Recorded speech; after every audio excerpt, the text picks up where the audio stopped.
तो बच्चों ये हमारा तीसरा पार्ट है इलेक्ट्रिसिटी का। और हमारी जो आज की टॉपिक है वो है heating effect of electric current, यानी इलेक्ट्रिक करंट अगर हम किसी कंडक्टर को देंगे तो क्या हीटिंग इफ़ेक्ट पैदा होगा। उसके लिए पहले समझते हैं कि इलेक्ट्रिक करंट के इफ़ेक्ट्स होते क्या क्या हैं। क्या इलेक्ट्रिक करंट का इफ़ेक्ट साउंड भी होता है, यानी अगर इलेक्ट्रिक करंट हम किसी डिवाइस को देंगे तो क्या साउंड भी जनरेट होगा। ऐसा कोई डिवाइस है तो ऐसा डिवाइस है स्पीकर, है ना। सेकंड, उसके बाद क्या इलेक्ट्रिक करंट देने से लाइट भी पैदा होता है, लाइट जनरेट होता है। तो हाँ, जो बल्ब है या लैंप वगैरह है उनमें जो है इलेक्ट्रिक करंट से लाइट जनरेट होता है। नेक्स्ट है हमारा क्या इलेक्ट्रिक करंट से हीट भी रिलीज होता है। तो देखो यहाँ पे ये डायग्राम है और हमारे पास आयरन है, हीटर है, टोस्टर है। टोस्टर होता है ना जिसमें टोस्ट को बेक करते हैं। तो ये सारे जो डिवाइसेज हैं, ये इलेक्ट्रिक आयरन है, ये सारे जो डिवाइसेज हैं इनमें यही होता है कि देखो ये हमारा प्लग है, मेन प्लग।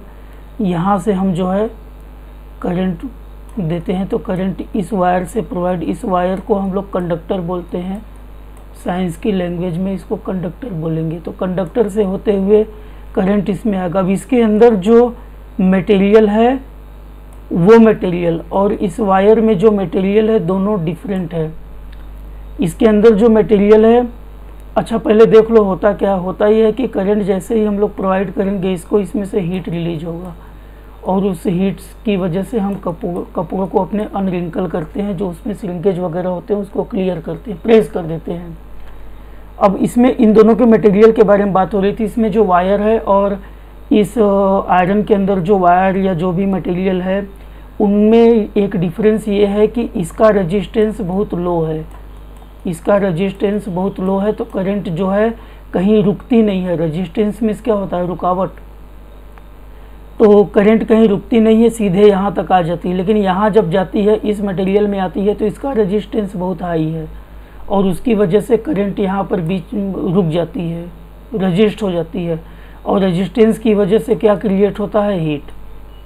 ठीक है, तो हमने कुल मिलाकर क्या पढ़ा कि इलेक्ट्रिक करंट देंगे, हम इलेक्ट्रिक करंट देंगे तो क्या रिलीज होगा, हीट रिलीज होगा।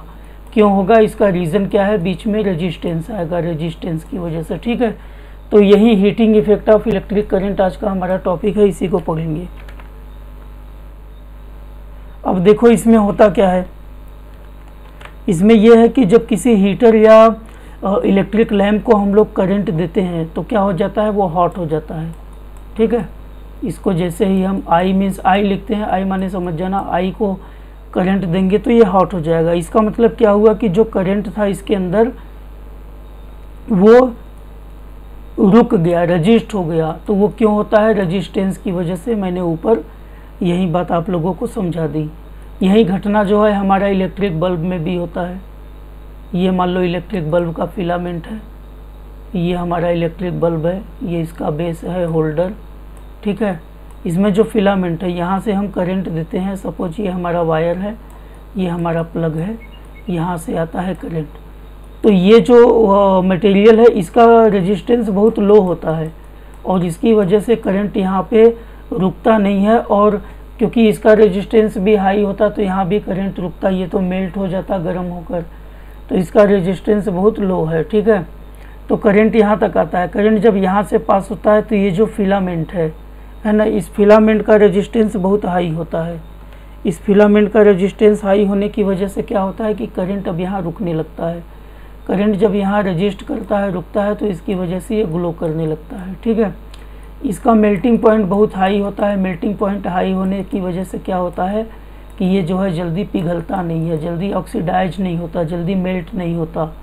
बहुत ज़्यादा हाई टेम्परेचर को भी ये जो है टॉलरेट कर सकता है। ठीक है, यही चीज़ है। अगर इसको सर्किट डायग्राम की से दिखाना हो तो ये देखो सर्किट डायग्राम है हमारा, ये हमारी सेल है। ठीक है, यहाँ पर हमने कोई कंडक्टर लगा दिया, कोई हीटिंग डिवाइस लगा दिया। ठीक है, ये हमारा करंट है। ठीक है, करंट की ये डायरेक्शन है,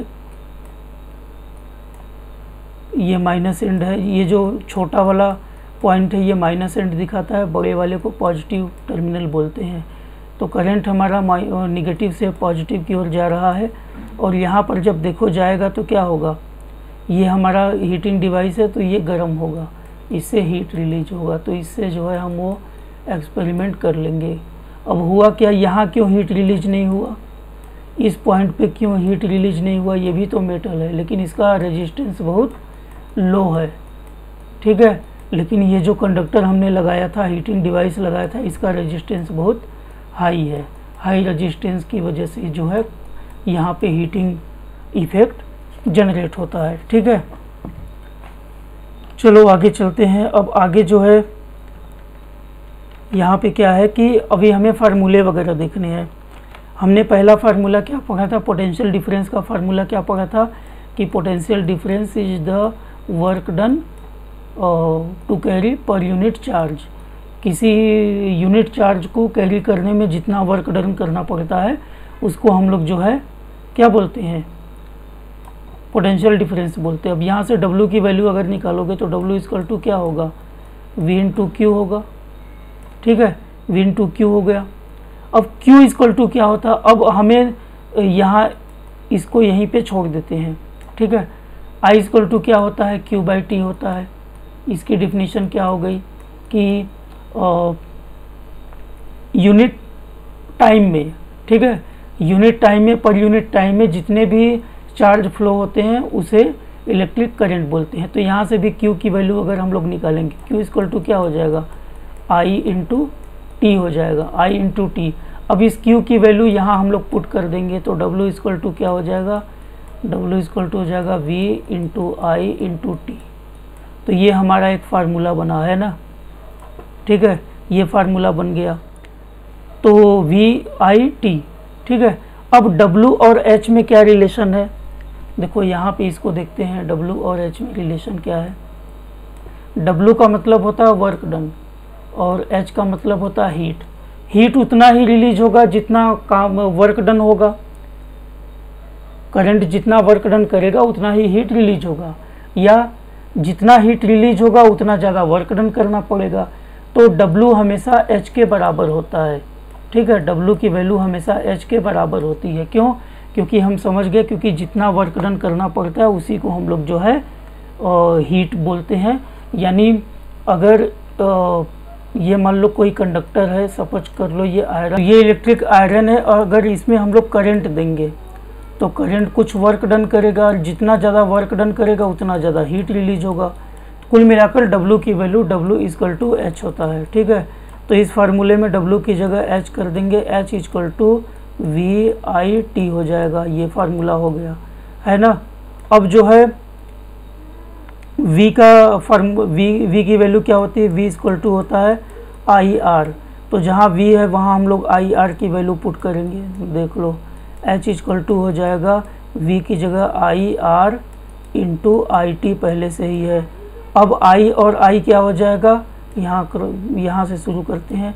I और I क्या हो जाएगा, I स्क्वायर। तो H equal to I square RT, ये हमारा एक फार्मूला बन गया, ठीक है। H equal to I square RT। I की वैल्यू, I का मतलब होता है करंट और R की मतलब होता है रेजिस्टेंस, T माने टाइम। ये जो H equal to I square RT बना, इसी को हम लोग बोलते हैं जूल्स लॉ ऑफ हीटिंग। इसी को हम लोग बोलते हैं जूल्स लॉ ऑफ हीटिंग। अब इसी को नीचे हम लोग पढ़ेंगे। ये फार्मूले सारे बड़े इंपॉर्टेंट है, इसको समझ लेना कैसे है, बहुत इजी है, ठीक है। तो जूल्स लॉ ऑफ हीटिंग आ गया। अब जूल्स लॉ ऑफ हीटिंग में हमने पढ़ा था क्या था, H equal to I square RT। तो अब देखो, मतलब जो heating, Joule's law state that, Joule's law of heating क्या है, जो हीट की वैल्यू होगी वो करंट के स्क्वायर के डायरेक्टली प्रोपोर्शनल होगी। मतलब जितना ज़्यादा करंट देंगे उतना ज़्यादा हीट रिलीज होगी। R के डायरेक्टली प्रोपोर्शनल है, मतलब जितना ज़्यादा रेजिस्टेंस कंडक्टर का होगा उतना ज़्यादा हीट रिलीज होगा। टाइम के डायरेक्टली प्रोपोर्शनल है, मतलब टाइम जितना ज़्यादा, जितनी देर तक भाई 1 घंटा ही करंट प्रोवाइड करेंगे तो 1 घंटा जो है ज़्यादा हीट मिलेगा, 2 घंटा करेंगे तो और ज़्यादा हीट मिलेगा। तो देख लो डायरेक्टली, पहला क्या है, directly proportional to the square of electric current, electric current के स्क्वायर के डायरेक्टली प्रोपोर्शनल होता है, आई के डायरेक्टली प्रोपोर्शनल है। Directly proportional to the resistance, तो एच जो है रेजिस्टेंस के भी डायरेक्टली प्रोपोर्शनल है। Directly proportional to the time, यहाँ टी होगा टाइम, ठीक है, तो time H directly proportional to time, और तीनों को मिला दिया तो हमारा क्या फार्मूला बन गया, H equal to I square R T. वो आया कैसे, ऊपर हमने बता दिया था, नहीं समझ में आया तो ऊपर जाके देख लेना। अब ये है हमारा नेक्स्ट चीज आ गया application of heating effect of electric current. तो एप्लीकेशन देखो, ये इलेक्ट्रिक आयरन है, इलेक्ट्रिक हीटर है, ये हमारा इलेक्ट्रिक केटल है, और ये हमारा इलेक्ट्रिक हेयर ड्रायर है। हेयर ड्रायर भी होता है ना, हेयर ड्रायर, बाल को सुखाने वाला, ठीक है। तो इन सब में क्या होता है, इन सब में यही होता है कि इनका जो मटेरियल होता है वो एलॉय का बना होता है। एलॉय क्या होता है ये भी समझ लो, ये क्या होता है, mixture of more than metal 1 metal 2, है ना, तो इसको लिख लो मिक्सचर ऑफ 2 और मोर, 2 या 2 से ज़्यादा मेटल का जो मिक्सचर होता है एक फिक्स्ड रेशियो में, उसी को हम लोग एलॉय बोलते हैं, ठीक है। जैसे नाइक्रोम क्या होता है, जो रेजिस्टेंस होता है बड़ा हाई होता है, रेजिस्टेंस हाई होने की वजह से हीटिंग इफेक्ट बहुत अच्छा जनरेट होता है, ठीक है। अब नाइक्रोम की बात करो तो नाइक्रोम में देखो नाम से ये NI माने निकिल होता है, तो इसमें निकिल मेटल होता है। फिर क्रोम माने क्रोमियम मेटल होता है, क्रोमियम मेटल होता है। इसमें जो है फेरस भी होता है, फेरस माने आयरन भी होता है। इसमें जो है मैग्नीज भी होता है, करीब 2.5% मैग्नीज भी इसमें होता है। ये सारी चीज़ें मिलकर नाइक्रोम बनता है, तो उसकी वजह से ये जो है, जो हमारे हीटिंग अप्लायंसेज है वो काम करते हैं। नेक्स्ट हमारा है इसके एप्लीकेशन में कि इलेक्ट्रिक बल्ब, इलेक्ट्रिक बल्ब का भी समझ लो। अब इलेक्ट्रिक बल्ब में क्या होता है, यहाँ से हम लोग करंट देंगे, 2 वायर आएगी इस तरह और इसमें करंट फ्लो होगा। तो ये जो हमारा फिलामेंट होता है ये टंगस्टन का बना होता है, टंगस्टन भी एलॉय है, तो इसका जो रेजिस्टेंस होता है वो बड़ा हाई होता है, रेजिस्टेंस हाई होता है, प्लस इसका मेल्टिंग पॉइंट भी हाई होता है। मेल्टिंग पॉइंट हाई होने की वजह से ही क्या होता है कि इतना ज़्यादा जलता है, उसके बावजूद ये ब्रेक जल्दी नहीं होता, या ऑक्सीडाइज नहीं होता, मेल्ट नहीं होता। इसकी मेल्टिंग पॉइंट अगर देखोगे तो ये होता है 3410 डिग्री सेंटीग्रेड, ये जो है 3410 डिग्री सेंटीग्रेड इसका मेल्टिंग पॉइंट होता है, जिसकी वजह से ये ग्लो करता है। तो ये भी है उसका application heating effect of electric current का। सेकंड है हमारा इलेक्ट्रिक फ्यूज। अब इलेक्ट्रिक फ्यूज हम लोग कहाँ देखते हैं कि मान लो ये हमारा घर है, ठीक है, इस घर में हमारा ये बिजली का मीटर होता है, यहीं पर ये फ्यूज लगा रहता है, ये फ्यूज यहीं पे लगा रहता है। बाहर से बिजली आती है, उसको इसको बोलते हैं सेफ्टी डिवाइस, इलेक्ट्रिक फ्यूज को बोलते हैं सेफ्टी डिवाइस। इसमें क्या होता है, एक पतला सा तार लगा रहता है, वायर लगा रहता है। ये जो वायर होता है इसका मेल्टिंग पॉइंट लो होता है, मेल्टिंग पॉइंट इसका लो होता है। लो मेल्टिंग पॉइंट होने की वजह से क्या होगा कि जैसे ही करंट आएगा, ठीक है, यहाँ पे बना दें क्या, इस तरह के, तो ये हमारा वायर होता है, वायर का कलर रेड कर देते हैं। तो ये हमारा वायर है, जैसे ही करंट आएगा, अगर करंट बहुत ज़्यादा वोल्टेज का आ गया और वो ज़्यादा वोल्टेज का करंट अगर हमारे घर में चला गया तो हमारा फ्रिज है, एसी है, टीवी है, कूलर है, पंखा है, बल्ब है, ये सारे ख़राब हो सकते हैं, डैमेज हो सकते हैं। तो उसकी वजह से क्या होगा, इसका जो वायर होता है उसका मेल्टिंग पॉइंट कम होता है, जिसकी वजह से क्या होता है, ये करंट जैसे ही पास होता है, अगर ज़्यादा वोल्टेज का करंट आ गया तो मेल्ट हो जाएगा। मेल्ट होने के बाद ये ब्रेक हो जाता है। ब्रेक होने से क्या होगा कि अब करंट का फ्लो हमारे घर में नहीं जाएगा और हमारे जो घर के अप्लायंसेज वगैरह हैं वो सेफ हो जाएंगे, है ना, वो डैमेज होने से बच जाएंगे। तो इसीलिए इसको सेफ्टी डिवाइस भी हम लोग बोलते हैं। तो ये जो वायर होता है, फ्यूज वायर होता है, ये जो फ्यूज वायर होता है इसका, ये भी हमारा एलॉय है, ये भी एलॉय का बना होता है ना। अब एलॉय का इसमें क्या बना होता है कि या तो ये जो है टिन है, टिन और प्लस ग्लास, लेड। ये हमारी जो हेडिंग है वो है इलेक्ट्रिक पावर। अब इलेक्ट्रिक पावर क्या होती है, यहाँ इसकी डिफिनीशन दी गई है कि electric power is defined as the amount of electrical energy, amount of electrical energy consumed per unit time, amount of electrical energy, energy माने वर्क डन, ठीक है, एच माने electrical energy, work done by per unit time, per unit time, this is known as electric power. ठीक, तो power का definition और formula दोनों हो गया। P इक्वल टू क्या हो गया, P इक्वल टू हमारा हो गया W by T, W by T, ये हो गया पावर की फार्मूला हो गया। और इसी फार्मूले से डेफिनीशन भी बन जाएगा that amount of electrical energy या work done per unit time is known as power. Power का सिंबल P से दिखाते हैं, पावर इसका यूनिट होता है। अब W की यूनिट क्या होती है, जूल होती है, टाइम की यूनिट क्या होती है, सेकंड होती है, तो इसकी यूनिट क्या हो गई, जूल पर सेकंड या वाट। वाट ही ज़्यादा हम लोग यूज करते हैं जिसका सिंबल है W। ठीक है, अब देखो पावर का फार्मूला तो हम लोग देख लिए। तो पावर का फार्मूला है हमारा W बाई टी। ठीक, ये हमने देख लिया, ऊपर डिफिनीशन से मिल गया। अब W की वैल्यू क्या होती है, पीछे अगर ऊपर तुम लोगों ने देखा होगा तो W देखा होगा, W इक्वल टू क्या देखा था, VIT, W equal to VIT। कैसे आया था ऊपर देख के समझ लेना। अब W की जगह VIT रख देंगे, VIT by T, T cancel हो जाएगा, तो P इक्वल टू क्या होगा फार्मूला, VI। तो ये भी एक फार्मूला हो गया, P इक्वल टू VI। ठीक है, और V इक्वल टू क्या होता है, IR होता है। चूँकि V is equal to IR होता है, तो जहाँ P इक्वल टू, ठीक है, यहाँ क्या था, P equal to VI, V की जगह हम लोग रख देंगे IR इंटू I है, ये V की वैल्यू है, तो क्या हो जाएगा, I क्या हो जाएगा, I स्क्वायर R। तो ये भी P का फार्मूला हो गया, P equal to I square R। तो ये भी एक फार्मूला हो गया। ठीक है, जितना ये ब्रैकेट में स्क्वायर में रखा जा रहा है वो सारे हमारे फार्मूले हैं। अब अगर I को चेंज करें, I इक्वल टू क्या होगा, I इक्वल टू होगा V by R, V by R होगा। तो I इक्वल टू अगर V बाई आर रख दें, P इज इक्वल टू यहाँ रख दें V बाई आर का होल स्क्वायर R।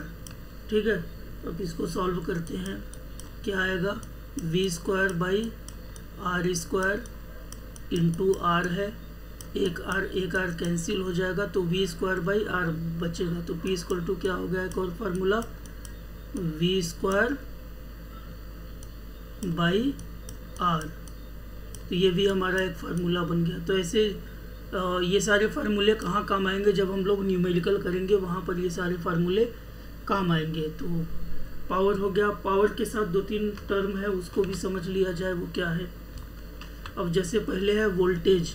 वोल्टेज क्या होता है, हम लोग सुनते हैं कि अरे बड़ा हाई वोल्टेज है ना, हाई वोल्टेज आ गया। तो वोल्टेज क्या होता है, जो हमारे घरेलू अप्लायंसेज होते हैं, घरेलू उपकरण होते हैं, फैन है, बल्ब है, टीवी है, फ्रिज वगैरह, उनका जो एक नॉर्मल वोल्टेज होता है वो 220 से लेकर 230 होता है।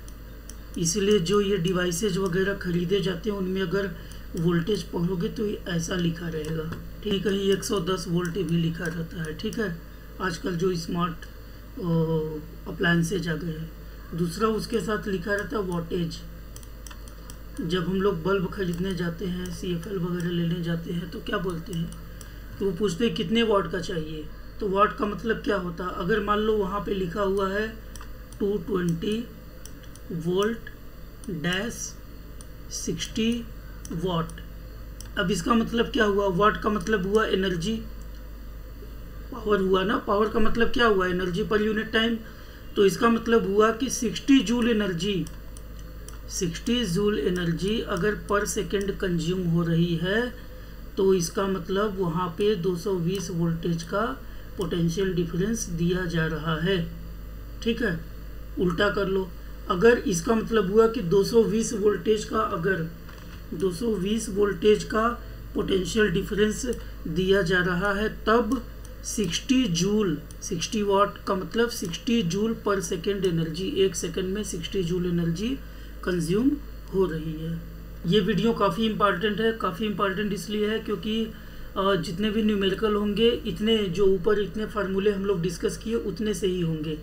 तो अगर इतने सारे न्यूमेरिकल तैयार हो गए, इतने सारे फार्मूले तैयार हो गए, तो न्यूमेरिकल करने में बड़ी